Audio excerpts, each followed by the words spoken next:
yo he tenido un torbellino de ideas, de emociones, de alegría de estar en la casa del Padre esta mañana. Eh, y uno dirá, bueno, yo soy de los que dicen que no hay que llevarse de las emociones ni de los sentimientos. Sin embargo, es legítimo alegrarse de los momentos que uno pasa con el Padre. Eh, como todos hemos tenido padres, sabemos qué bonito que era estar al lado del Padre. Por lo menos para mí lo era. Y entonces uno evoca esos momentos tan bonitos, tan gratos al espíritu, perdón, tan gratos al espíritu, que cuando se repiten en la casa, en esta casa, en el templo de Dios, nuevamente viene en regocijo al corazón de decir, hoy otra vez estoy con el Padre.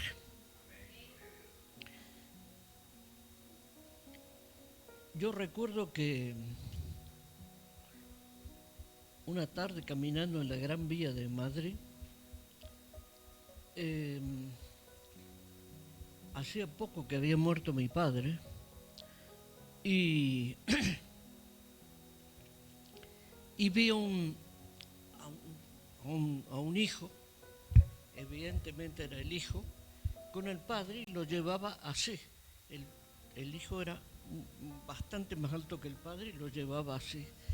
Entonces yo pensé, digo, ¡ay, qué bonito, este hombre tiene padre! Y ustedes, delante de Dios les digo, hermanos, yo sentí que una voz me decía, yo soy tu padre. Y yo no era creyente, hermanos. Hasta el día de hoy me conmociona recordar eso. Por eso, en esta mañana que yo le agradezco a los pastores la confianza del púlpito en el primer culto del año, yo me siento agradecido, profundamente agradecido por eso. Porque no es habitual que ocurra, y me siento agradecido. Y el aplauso hermanos, yo creo que no hay que dedicarlo a las personas, sino a nuestro Padre.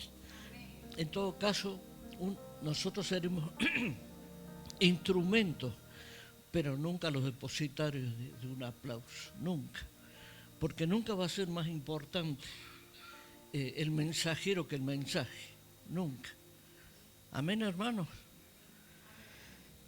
Y a propósito de, la pastora hablaba de este año, yo también voy a hablar de este año. Pero para decir que estos tiempos, o este tiempo que estamos terminando,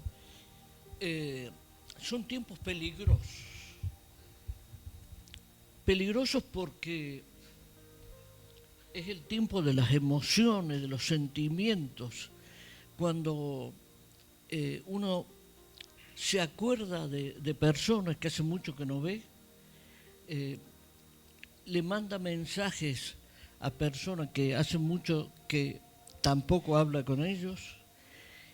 Es como si de golpe nos viniera un ataque de bondad a todos. De una falsedad, hermanos, tenemos que coincidir que no hay nada más falso que recibir un mensaje en el teléfono. Por lo menos a mí me pasa. Digo que no hay nada más falso, porque yo digo, pero si este tipo hace meses que no sé nada de él, meses. Hay gente que, no solamente meses, sino hará años, que me mandan mensajes y yo nunca contesto, y a su vez Hay personas que yo le mando mensajes y que tampoco me contestan. Les habrá pasado a todos, ¿no? Es propio de este tiempo. Por eso digo que son tiempos peligrosos. Son tiempos para estar muy alertas, muy preocupados, porque nuestra relación con Dios no se ve afectada por todas estas cosas. Y cuando decimos que estos son tiempos peligrosos, hermanos, es porque en algún momento, todos habremos pensado, espero que este año, o hemos dicho, espero que este año sea mejor, que sea mejor que el pasado. Y nosotros tenemos que tener la certeza que este año va a ser mejor que el pasado. ¿Por qué, hermanos? A lo mejor es un poco atrevido decir esto, pero si nos ponemos a pensar, vamos a ver que el 2024 fue para todos nosotros el año del incumplimiento. O sea, ¿incumplimiento de qué? De todas las cosas que nos prometimos cuando terminó 2023 y arrancamos con el 2024. Por eso digo, el año del incumplimiento. Y yo el primero de la lista del incumplimiento. Pero este año, hermanos, este nuevo año, lo debemos enfrentar con valentía para entender una realidad que es a veces abrumadora. Ustedes se recuerdan cuando Jesús oró y le dijo al Padre, no te pido que los quites del mundo, sino que los guardes. Ahí estaba dando una idea maravillosa de lo que significa el mundo espiritual y el mundo material. Es decir, ¿por qué dijo, no te pido que los quites del mundo, sino que los guardes? Porque nosotros, hermanos, somos ciudadanos del reino. Y esto es lo difícil de entender con la lógica de la cabeza, de la razón. Pero si lo miramos con el espíritu, vamos a comprender que nosotros somos ciudadanos del reino, hijos de Dios, que tenemos el privilegio de estar en la tierra. ¿Para qué, hermanos? Porque el asunto es eso. ¿Para qué estamos aquí? ¿Por qué Jesús dijo, no los quites? Porque Jesús tenía y tiene una misión para cada uno de nosotros, un propósito para cada uno de nosotros. Entonces, si nos quita del propósito, nos quita del plan que Dios tenía para cada uno de nosotros. Por eso le pidió al Padre, no los quites, guárdalos. Y eso es lo que hace Dios, amados, todos los días de nuestra vida. Él nos guarda. Cuando nosotros decimos que Dios renueva sus promesas cada día, estamos diciendo que todas las promesas que Dios nos da es para cada día. Esto es lo que nosotros tenemos que entender. Las promesas no son una cuenta bancaria que nosotros decimos, bueno, como la del sábado, no las usé, las voy a usar hoy, o las voy a usar el lunes, que las voy a precisar más que hoy, o más que el sábado. ¿Me explico, hermanos? Las promesas son las del sábado para el sábado, la del domingo para el domingo, y la del lunes para el lunes. Eso quiere decir que Dios todos los días derrama su promesa sobre nosotros. Recién hemos cantado que la gloria de Dios está sobre nosotros, y no es solamente un texto afortunado, una, una cosa bonita que a alguien se le ocurrió. Es que es una verdad que la gloria de Dios está sobre nosotros. Otra cosa, otra cosa, hermanos, es cómo nosotros recibimos esa gloria. Ahora hay una palabra que se usa mucho, que yo detesto, que se llama gestionar. Y no va a faltar el tonto que diga vamos a gestionar la gloria de Dios sobre mi vida. ¿Por qué? ¿Por qué digo esto?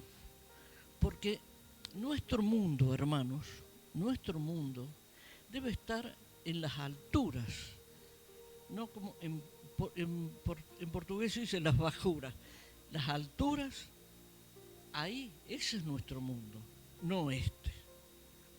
Fíjense que nosotros somos, esta mañana hemos tenido una preciosa conversación con el pastor y llegamos a la evidencia de que la gente que dice que la ley ya no existe, que la ley es para los judíos, está cometiendo un error tan grave, tan grande, que hasta parece inconcebible que alguien pueda pensar eso. ¿Por qué? Porque gracias a la ley, hermanos, es que nosotros somos conscientes de que somos pecadores. Si la ley no existiera, sería una maravilla, porque nadie sería pecador, haríamos lo que se nos da la gana, nadie nos pondría en evidencia de que estamos pecando. Amén, hermanos. Entonces, si nosotros pensamos en esto, vamos a ver que el problema de los días peligrosos que yo hablaba son las fantasías que nosotros nos creamos. Y decimos, vamos a ser mejores padres, mejores jefes, mejores esposos, y nos planteamos, y voy a cambiar de casa y de coche y de trabajo y voy a tener más dinero. Hermanos, muchas de esas cosas están bien, pero la mayoría son de una tontería que ni el chico más chico que está ahí se le ocurriría pensar, decir, pero ¿qué están diciendo estos mayores? ¿Cómo van a tener una preocupación por tener una casa más grande? Yo entre tantos trabajos que tenía, una vez apareció una mujer que me dice, nosotros atendíamos el teléfono, nos juntábamos, dice, yo preciso una casa de por lo menos 700 metros cuadrados en Madrid. Entonces, claro, yo dije, uy, le digo, señora, qué familia numerosa. Sí, dice, somos 3. Bueno, entonces, claro, fue realmente inmutable para no reírme, pero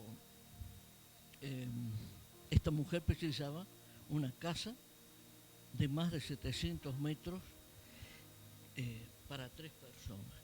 Una casa como la que ella quería, me permito decirles que en Madrid no existe una casa de ese tipo. No existe. Porque Madrid es como es. Y yo también diría que aquí tampoco hay una casa de 700 metros. Sobre todo pensando que iban a vivir 3 personas y 9 de servicio. Entonces, estas fantasías, estas cosas locas que se nos vienen a la cabeza, son las que cuando llega el final del 24 o los primeros días del 25, nos ponemos a pensar y nos entra ese sentimiento amargo, hermanos, que es el de la frustración, de sentir que no hemos hecho nada, que ha sido otro año en vano, otro año perdido, y cuando uno llega a la edad que yo tengo, uno dice, momentito, yo no puedo perder un año, no puedo perder ni media hora. porque yo no sé si esta tarde el pastor le va a decir, ¿se acuerdan del viejito este que tuvo esta mañana? Ya no está. Y es así, hermanos, es así. Esto hay que, justamente me parece perfecto que se rían, porque de verdad así son las cosas. Así son las cosas. Cuando Jesús dijo las señales del fin, cuando habló de las señales del fin, todo el mundo piensa el fin del mundo. Bueno, es entrar en otro tema, entrar en Apocalipsis, pero no estamos hablando de eso. Y nosotros no queremos reconocer que cuando Jesús habla del tiempo del fin, está hablando del tiempo del fin de cada uno de nosotros. Amén. Es decir, yo no puedo pensar el tiempo del fin en Apocalipsis, pienso en el mío. Por eso trato de tener mis cuentas lo mejorcito que se pueda, lo mejorcito, porque el que va a subir va a ser yo. Yo siempre le comento a mi esposa, qué lástima que no esté aquí, pero ya vendrá. Yo siempre le comento a ella, yo tengo la mejor actitud hacia ella, la mejor, a lo mejor con torpezas, con negligencias, con todas las cosas que tenemos los hombres, ¿no? Y las mujeres, claro. Pero yo le digo, pero no es porque yo sea bueno, es porque yo tengo temor y temblor el día que suba. Y el Padre me diga, ¿qué hiciste con la mujer que yo te di? Amén, hermanos. Esto debe ser preocupación nuestra. Estas son las verdaderas preocupaciones que debemos de tener. ¿Qué hiciste con lo que yo te di? Voy a dar un ejemplo sencillo, pero que se va a entender perfectamente bien. Es un lector compulsivo. Bueno, ahora ya no se usa, pero leía hasta la guía telefónica, la guía comercial.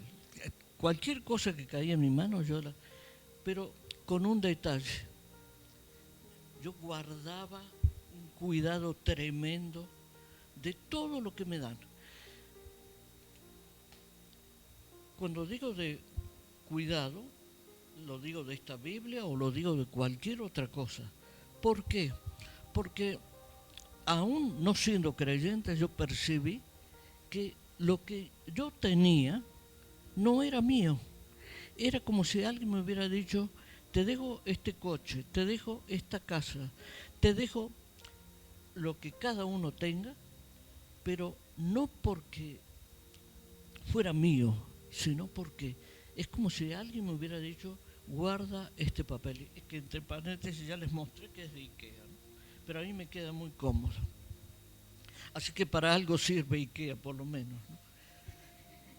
Sí. Para los inútiles como yo no sirve para nada. Para mí, si Ikea no existiera, sería igual. Pero, claro, hay mucha gente que sí, veo que es bueno, ¿no? Pero para mí no, soy un inútil completo. Entonces, con todo esto, quiero decir, ¿cómo tenemos que hacer para que 2025 sea un año diferente? Para que sea un año de gloria de Dios, que Dios diga, por fin, entendió lo que yo le quería decir. Era hora que comprendiera lo que yo quería de su vida. Era hora que comprendiera lo que significa la misericordia mía sobre su vida. Y la gran diferencia está, hermanos, en cómo enfoquemos nuestra vida. Si la vamos a enfocar en ese mundo maravilloso que es el reino, que ustedes habrán leído en el Nuevo Testamento, que dice el reino de los cielos y el reino de Dios, es el mismo cielo. Solamente que como Mateo escribió para los judíos, Los judíos no nombran a Dios, entonces él tampoco lo nombró a Dios. Entonces, para que no se produjera ningún conflicto por eso, Mateo escribió reino de los cielos, porque está implícito que en reino de los cielos es el reino de Dios. Está implícito. Es decir, a nadie se le ocurre que el rey de Inglaterra es el rey del cielo. No, es el rey de Inglaterra, no del cielo. Amén, hermanos. Entonces, a partir de eso, a partir de esta idea de que nosotros vivimos en el reino celestial, somos ciudadanos del reino, se modifican muchos conceptos que nosotros tenemos con relación a la vida. Por ejemplo, uno de los conceptos más dolorosos, por lo menos para mí, ¿no? Uno de los conceptos más dolorosos que tenemos los hombres es la nacionalidad, es decir, del lugar donde nacimos.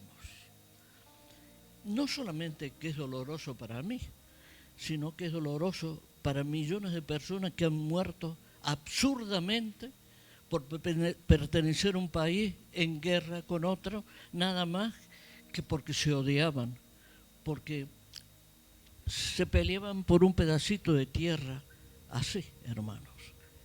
Nada más que por eso han muerto muchísima gente, inútilmente. Entonces, si nosotros decimos que somos hijos de Dios, también podemos decir perfectamente que somos ciudadanos del reino.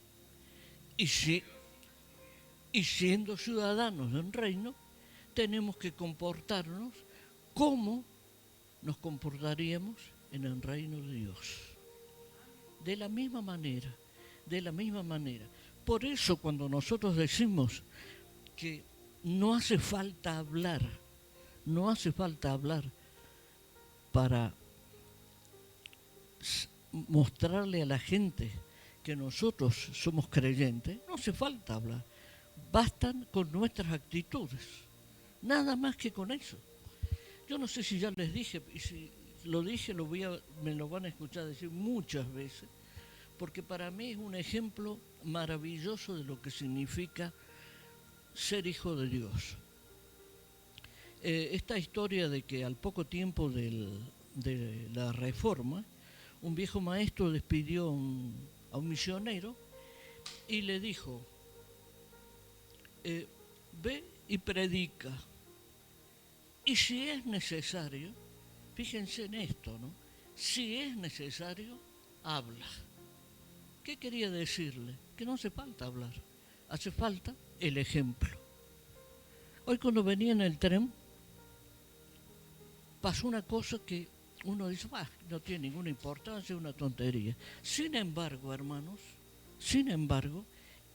ese hecho es un buen ejemplo para nosotros, para saber cómo debemos obrar en la vida. Creo que era en Sagunto, paró el tren, subió la gente, pero quedaron dos chicas jóvenes con unos bultos. Yo venía mirando por la ventanilla y digo, ¿qué lleva esta gente? Está de mudanza, con unos bultos, particularmente uno increíblemente grande. Y claro, no podía subirlo. Entonces, un señor que estaba en los asientos pegado a la puerta, se levantó, bajó, las ayudó. Después los escuché, eran franceses los tipos. Entonces yo pensé, digo, a lo mejor esta gente no sabe de Dios, no quiere saber de Dios, no le importa a Dios, reniega de Dios, lo que sea. Pero sin embargo, hermanos, tuvo una actitud maravillosa, un ejemplo de qué es lo que nosotros debemos hacer. Amén. Ahora que yo soy viejito y ando con bastón, había un momento que uno se atribula a decir, bueno, ¿y ahora cómo voy a hacer para sentarme? Eh, pero siempre hay alguien, hermanos, siempre hay alguien que le cede el asiento, siempre. Yo cuando vivía en Alemania ya nunca pensé en eso porque la gente se peleaba por dar el, por darle el asiento. Pero así, textual, se peleaban porque uno se sentara en el lugar que ellos tenían. Y aquí también, gracias a Dios, ocurre eso. La gente, esas actitudes, hermanos, son las que nosotros deberíamos de tener permanentemente a cada momento de nuestra vida. Eso es vivir como ciudadanos en reino.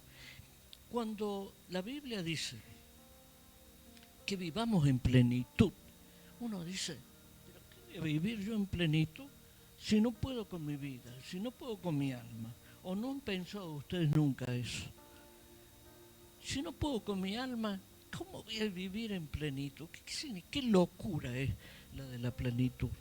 La de la plenitud, hermano, son esas cosas, esas pequeñas, grandes cosas que ocurren a cada momento y en cada momento uno recibe o da o también da, ¿no? O sea, ¿qué dijo? Yo te doy por gracia lo que recibí por gracia.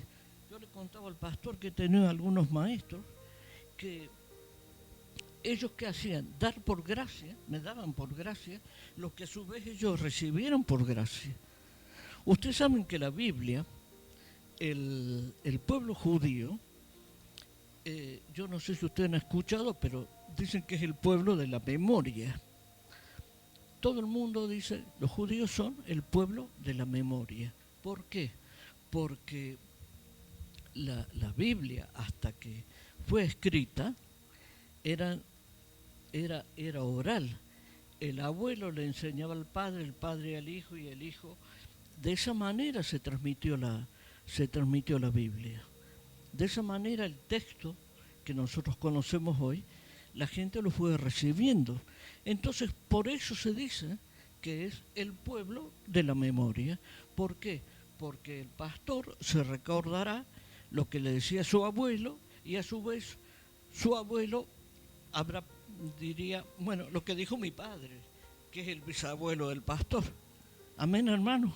Entonces, esa herencia espiritual es la que nosotros estamos recibiendo y que tenemos la obligación de continuar. ¿Con quién? Con nuestros hijos. Esa es nuestra obligación. Yo tengo 2 nietas. Padre y madre no les interesan las cosas de Dios, no quieren escuchar lo que sea, no importa. Hay que orar por ellos y ahí se acaba la responsabilidad mía. Pero yo con mis nietas, me permito algunas licencias. ¿En qué sentido las licencias? En el sentido de que ellas vean, no por lo que yo digo, pero que ellas vean por lo que yo hago, que su abuelo, el viejito es diferente. Eso es lo que yo hago. Esas son mis licencias con ella. Porque yo no puedo violentar la tranquilidad de la familia, que digan, el abuelo me estuvo hablando de Jesús y bla, bla, bla. No, de ninguna manera. Porque yo sé que tanto a uno como a otro están en todo su derecho de tener una determinada actitud frente a Dios. Y está bien. Yo, ¿qué hago? Oro por ellos, para que Dios toque su corazón, cambie sus vidas. Pero, curiosamente, hermanos, y no es por hablar de mi familia ni por ponderar, muchísimo menos, porque no está en mi ánimo, pero mi hija, cualquier cosa que yo le diga, por ejemplo, yo la semana que viene tengo que ir a hacer un trámite a Madrid y le digo, hija, ¿puedo ir a tu casa? Y mi hija, la respuesta de toda la vida, le voy a preguntar a Bertrán. Bertrán es su marido. Yo siempre, Bertrán, le pregunta al marido. Las chicas quieren ir a no sé a dónde esta noche. Ella le pregunta al padre. Otra cosa es que ella pueda hablar con el padre. Eso ya es evidente que será así, supongo, ¿no?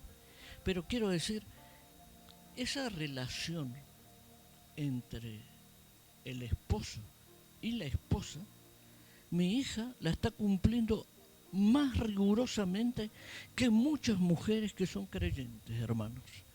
Y a su vez, mi yerno, que tampoco es creyente, tiene las actitudes con ella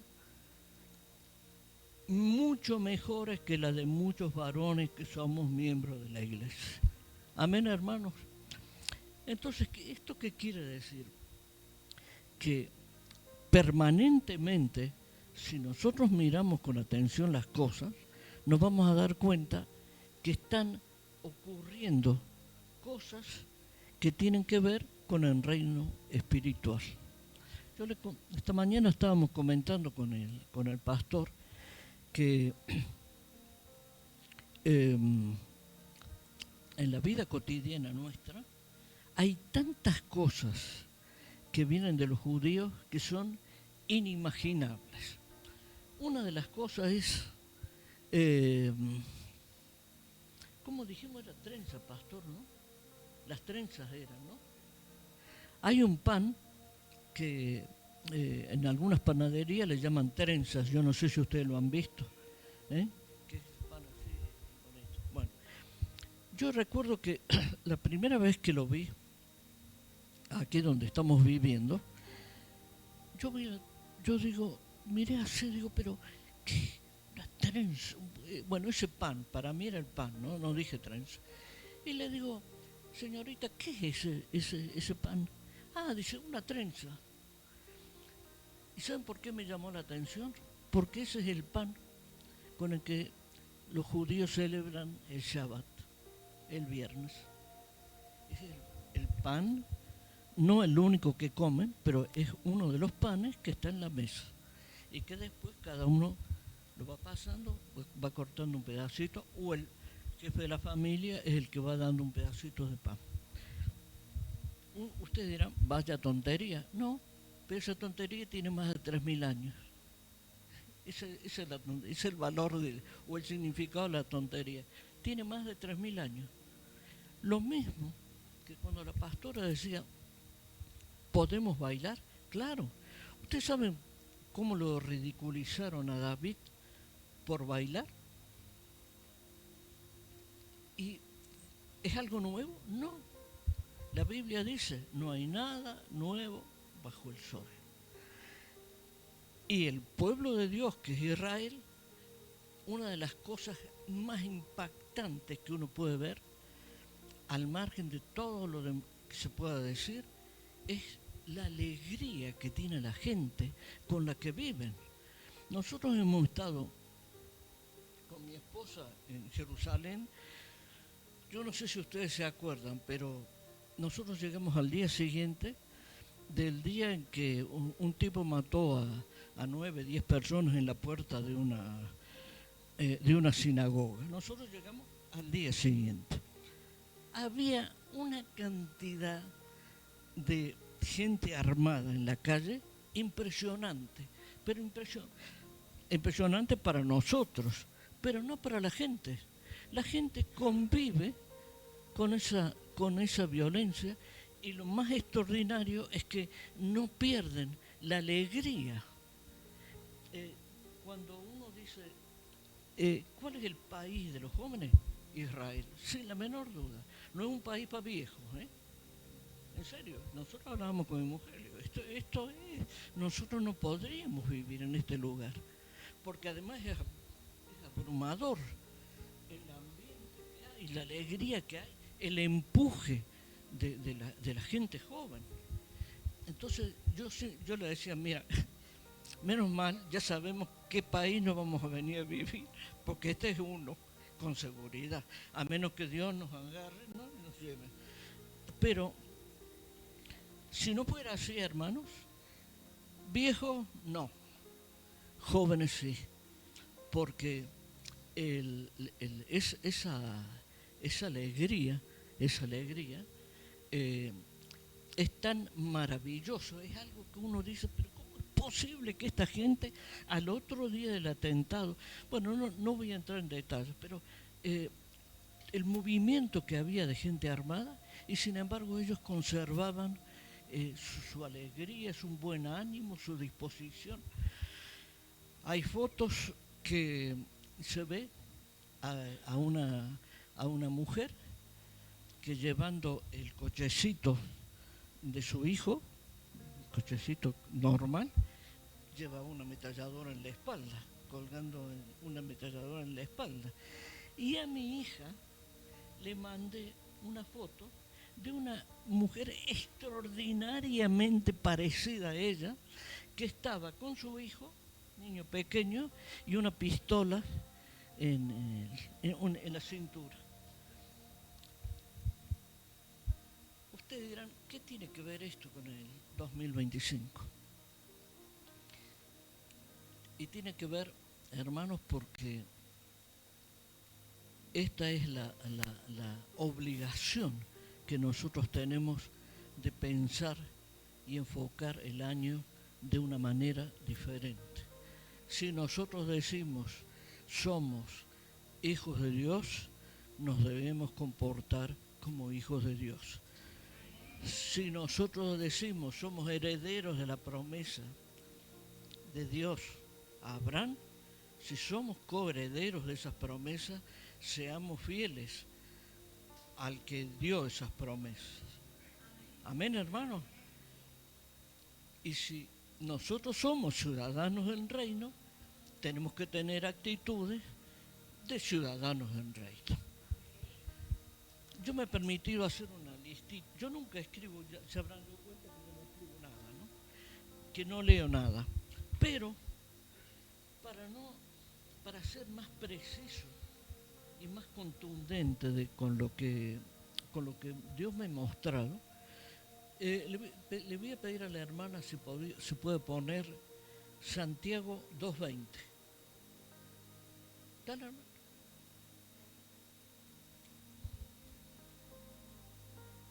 Eso, muy bien. Este versículo, hermano, eh, Dios me mostró, yo digo, ¿por qué este versículo, no? Con todos los versículos que hay en la Biblia. Uno dice, hombre vano, ¿qué? Porque, hermanos, si nosotros no ponemos en práctica nuestra fe, es como si no la tuviéramos. Por eso he dado todos estos ejemplos, porque todos estos ejemplos demuestran que aún habiendo gente que no conoce a Dios, no quiere saber de Dios, reniega de Dios, aún así el Espíritu los toca y tienen buenas actitudes. Amén, hermanos.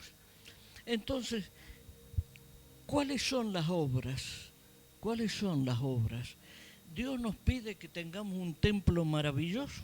No, nunca Dios quiso el templo. Y la prueba está que los dos grandes templos no existen. Los dos grandes templos que hubo en la historia de Israel no existen. Entonces uno dice, entonces qué obras nos está pidiendo? Las obras de la fe, hermanos. Eso es lo que nos está pidiendo. Y de esa manera nosotros podemos tener un 2025 completamente diferente a todos los años pasados, a todos. Y yo, el primero, yo me incluyo en eso, porque yo también me estoy escuchando, hermanos. Para mí, la mayoría de las cosas que digo son tan nuevas como para ustedes, porque me resultan inesperadas muchas de las cosas. Entonces, nosotros tenemos que cambiar nuestras actitudes. Y uno dice, bueno, es muy difícil cambiar la vida, es muy difícil. Pero hay cosas que sí podemos hacer y que no las hacemos. Por ejemplo, nos quejamos todo el día, hermanos. Todo el día nos estamos quejando. Todo el día. Queja y queja y queja. Porque la sopa está fría, porque está caliente, porque me gusta, porque no me gusta. Por las tonterías más grandes, nosotros nos quejamos. Y ni qué decir de las quejas de las cuestiones mayores. Entonces, esa actitud, hermanos, de la queja, es una actitud que destruye nuestro corazón, hermano, va destruyendo nuestra fe. Porque si yo me quejo, entonces, ¿cómo puedo decir que Dios es un Dios de amor y que Dios es un Dios que me cuida si me estoy quejando? Amén. Yo le contaba al pastor estos días, he tenido, bueno, finales de, o a mediados del mes pasado, tuve un virus que todavía me maltrata, ¿no? Pero yo pensaba, ¿me tengo que quejar? No, tengo que dar las gracias. Ahora, ¿por qué doy las gracias? Porque yo sé que lo que me pasa a mí es lo mejor que me podía pasar. Amén, hermano. Aunque a mí me moleste, aunque no pueda dormir, no importa eso. Porque yo sé que todas esas cosas están ocurriendo porque Él quiere que ocurran y porque Él permite que ocurran. Amén, hermano. Entonces yo no me puedo quejar. ¿Y este virus? ¿Por qué tengo este virus? ¿Me estoy explicando, hermano, lo que quiero decir? Entonces, la queja es una de las primeras cosas que en ese quebrantamiento que cantamos, tenemos que sacar esas cosas del corazón, de la mente. Nunca más quejarnos por nada, hermanos. Porque es legítimo. Si el autobús llega tarde, uno dice, bueno, el autobús llega tarde. Pero una cosa es decir, el autobús llega tarde o el tren va a salir con demora. Y otra cosa es quejarse. Esta porquería de empresa, este Renfe que no sirve para nada. ¿Me estoy explicando lo que digo, hermanos? O sea, son dos cosas distintas y de una misma situación. El tren llega tarde, con demora, claro, es una molestia. ¿A quién le puede gustar esperar 2 horas un tren? O 2 horas que salga un avión. Si uno tiene toda su mente prevista para que a las 10 de la mañana tomara el tren y venir para Valencia, en mi caso, por ejemplo, ¿no? Si el tren llega fuera de hora, ¿qué tengo que hacer yo? Llamarlo pastor, mira, hay una demora, ya está. Pero digo, esta empresa. Porque, hermanos, nosotros cuando nos quejamos, estamos lastimando nuestra propia mente, nuestro propio corazón. Amén, hermano. Porque yo tengo que pensar que si el tren llega tarde, es porque Dios ha permitido que el tren llegue tarde. Aunque los hombres que manejen los trenes o los dirijan o manejen la empresa sean unos inútiles, que lo pueden ser, pero eso no tiene, claro, pero es que eso no tiene nada que ver con que yo me queje. O sea, yo puedo lamentar y decir, qué mal que está esto, pero no va a quejarme. Por eso cuando uno va a algunos comercios en serio, hay un cartelito que dice, en este lugar hay un libro de reclamaciones. Pero fíjense que no usan la palabra queja, usan la palabra reclamaciones, que no es lo mismo. Entonces, yo puedo reclamar que el tren que tenía que venir a las 10 vino a las 12:30. Yo puedo reclamar eso, pero lo que no tengo que hacer es quejarme, porque la queja es contagiosa, hermano. Yo creo que si la pastora empieza a quejarse, cuando salgamos, la hermana que está al final también va a estar quejándose. Ya, yo tengo que estar al final, ¿por qué no estoy? Me explico, hermano, es contagioso. Es peor que una gripe la queja. Y, y muchísimo más peligrosa que una gripe, la queja. Entonces, la primera cosa que nosotros tenemos que hacer es quejarnos. La última cosa que debe estar en nuestro ánimo es quejarnos. Uno de mis cuñados, que es David, que ustedes conocen, que es él también está enfermo, ¿no? Yo le contaba, le digo, David, estoy durmiendo sentado y hay veces que no duermo, pero estamos comentando. Él no se queja de su estado de salud, ni yo tampoco me quejo del mío. Yo simplemente le estoy comentando, fíjate que tengo que dormir sentado porque no puedo respirar. Pero no digo, qué vida esta. No, hermanos. ¿Por qué? Porque la queja, el primer afectado de la queja es uno mismo. Porque la queja es como digamos, la raíz de amargura, ¿no? ¿Cómo se llega al odio? Todo son escalones. Y hay algo que nos ofendió, entonces nos amarga y de la amargura pasamos al odio.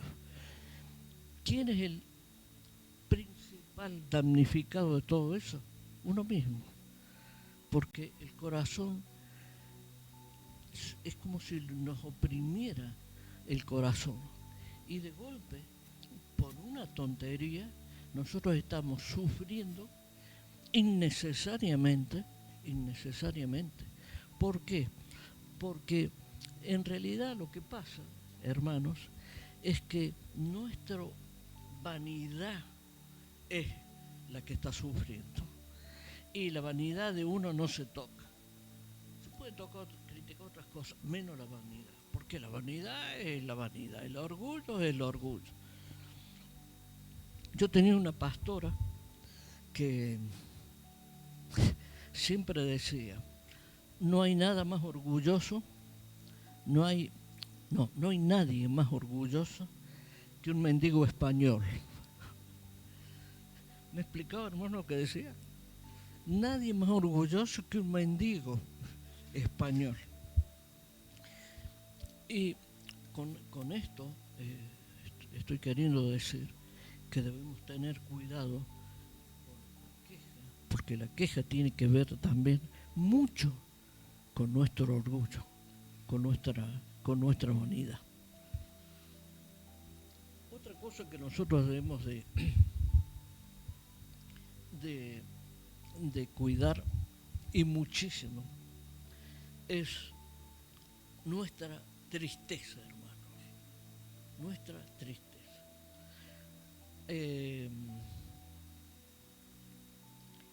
En el Salmo 105.3, que no se lo di a la hermana, en el Salmo 105.3, el salmista habla de la alegría con la que nosotros tenemos que vivir. Aquí está.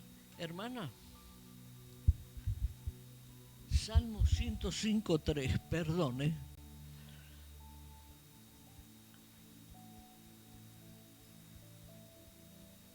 son las licencias de los viejitos. ¿Qué va a decir? Se olvidó, pobre hombre. Ya está.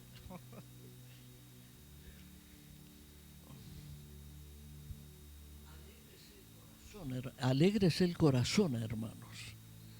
Eso nos dice. Alégrese el corazón. Entonces, si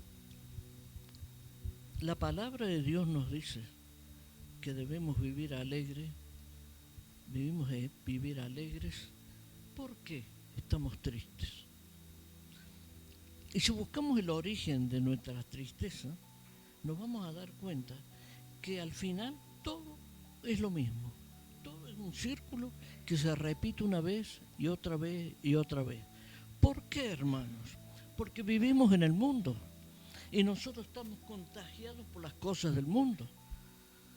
Ese es el problema. Por eso Jesús dijo, no los quites, guárdalos. ¿De qué nos tenía que guardar Dios?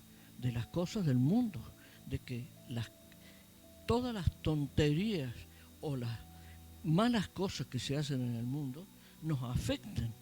Entonces nosotros nos tenemos que liberar de eso. Y este es un mundo triste, hermanos. ¿O ustedes creen que hay motivo de alegría?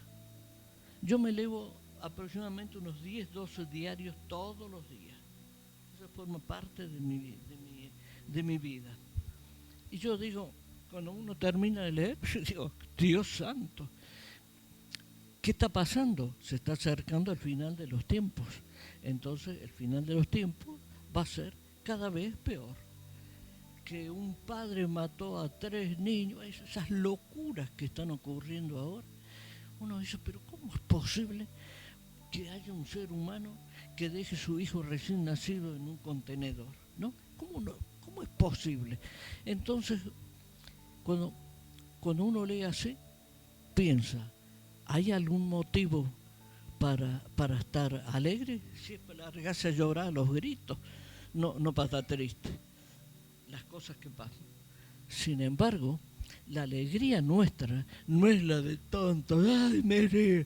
No, hermano, no está diciendo eso la Biblia. La Biblia está diciendo que nosotros tenemos la obligación de estar alegres porque tenemos a Dios en nuestra vida, porque Él nos guarda, Él nos cuida, hermanos. Esa es la cuestión. Por eso hay cosas, yo no digo que el año que viene, si Dios permite, para esta fecha, digamos, estamos todos hablando inglés, alemán, japonés y además ruso. No estoy diciendo eso, porque además sería una fantasía delirante, porque es imposible que ocurra.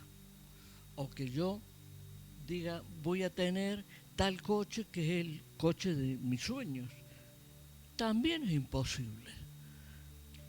También es imposible. O una casa, como les conté antes, de 700 metros para 2 locos que somos nosotros en mi casa, ¿no? Entonces, uno dice, estas fantasías que uno se hace son las que nos llevan a la tristeza, porque nos estamos alejando de la realidad espiritual, no de la realidad del mundo, porque el mundo nos contagia, el mundo nos dice, no sé si ustedes han visto que ahora hay, a ver si la memoria, bueno, ahora han sacado, antes era el poliamor, ahora hay una cosa más evolucionada, más progresista, más moderna que el poliamor, que se llama toliamor, que es la tolerancia entre varias parejas para poder relacionarse entre ellas de la peor manera posible.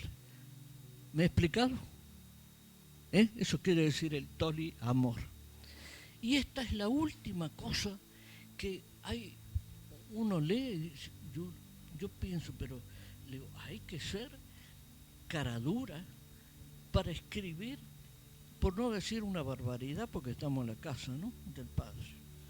Pero hay que ser cara dura para hablar de estas cosas y exponerlo como si fuera el gran invento de la civilización, el toliamor. O sea, que una pareja puede tener 4 o 5 parejas a la vez. Uno dice, claro, llama la atención. Ese es el problema del mundo, que el mundo es muy provocativo. Yo trabajé con un pastor que decía que el problema que tenemos, siempre decía esto, como iglesia, él decía, el problema es que el marketing del diablo es absolutamente extraordinariamente bueno y el nuestro no. Dice, ¿por qué? Porque nosotros estamos proponiendo una manera de vivir. Jesús no es una religión, es una manera de vivir, es una manera de asumir cada minuto de nuestra existencia. En eso consiste la diferencia. Entonces, si a un tipo le parece bien el toliamor, muy mal le parecerá que venga alguien y le diga: Dios estableció que la relación entre un hombre y una mujer es sagrada. Punto. No hay más nada que hablar. Pero toliamor, uno puede decir: Señor, ¿qué opinas del toliamor? ¿Qué puede contestar Dios? Se ha vuelto loco este. Se ha vuelto loco, o el mundo lo atrapa. O sea, nosotros tenemos que, cuando estamos hablando de todas estas cosas, tenemos que hablar de que estamos viviendo en conflicto, hermanos. Esto no es gratis lo que estamos hablando. ¿Por qué? Porque de la misma manera que Dios tiene misericordia, que Dios nos guarda, que Dios nos cuida, que Dios tiene amor por nosotros, el diablo no nos tiene amor, no nos cuida, y todo lo contrario, busca destruirnos. Entonces, nosotros vivimos en que están totalmente opuestos y en batalla constante. Amén. Entonces, estas cosas, iba a decir pequeñas cosas, pero no son pequeñas cosas. La suma de todas estas cosas es la que nos van a permitir tener un 2025 por primera vez en nuestra vida, un año diferente, un año que cuando termine podamos decir: gracias, Padre, por este año que nos has dado, por este año de alegría, de victoria. Porque uno dice: pero qué victoria. No, hermano, porque no tener trabajo, desde luego que no es una victoria, es un problema, pero no es un problema que nos tenga que apartar de Dios. Amén. Y estar enfermo forma parte del proceso natural de todas las personas. Los niños cuando son pequeños tienen enfermedades de pequeños, y cuando son mayores tienen enfermedades mayores. Pero eso es normal. Entonces estas cosas no nos tienen que apartar de lo importante, que es vivir en plenitud, con alegría. Por eso cuando el Shabbat Shalom, esas dos palabras judías en hebreo, es tan complejo el idioma hebreo, porque son todos conceptos. Entonces Shabbat Shalom es más o menos, ¿se acuerdan cuando Jesús dijo: mi paz os doy, mi paz os dejo? El Shalom, cuando yo le digo Shalom, hermana, le estoy diciendo tantas cosas a la vez, y todas cosas maravillosas, todas bendiciones. No le digo: hermana, este año usted va a tener una cuenta que Hacienda la va a matar. No estoy diciendo eso. Estoy diciendo: hay cosas maravillosas que en el Shabbat, cuando yo digo Shabbat Shalom, estoy transmitiendo ese sentimiento, que esas palabras de Jesús, cuando Él dijo eso: mi paz os te dejo, la paz de Él. Por eso cuando uno en el medio del mayor dolor, uno puede pensar: ¿y yo tengo que tener paz y gozo en mi corazón?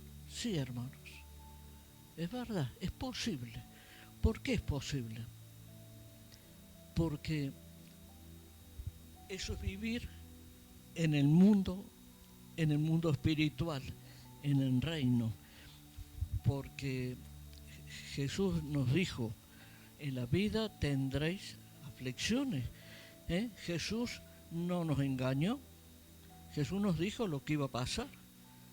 Entonces, si Él nos dijo lo que iba a pasar, nosotros tenemos que ser conscientes de eso, y entonces sí vamos a entender que podemos estar en el medio de la mayor tristeza y a su vez tener paz y gozo en el corazón.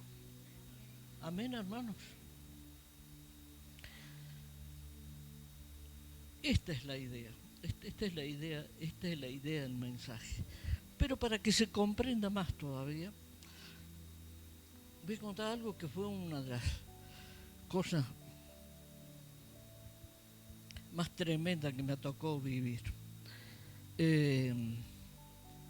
Creo que hace 30 años, no sé cuánto, no, hace muchos años.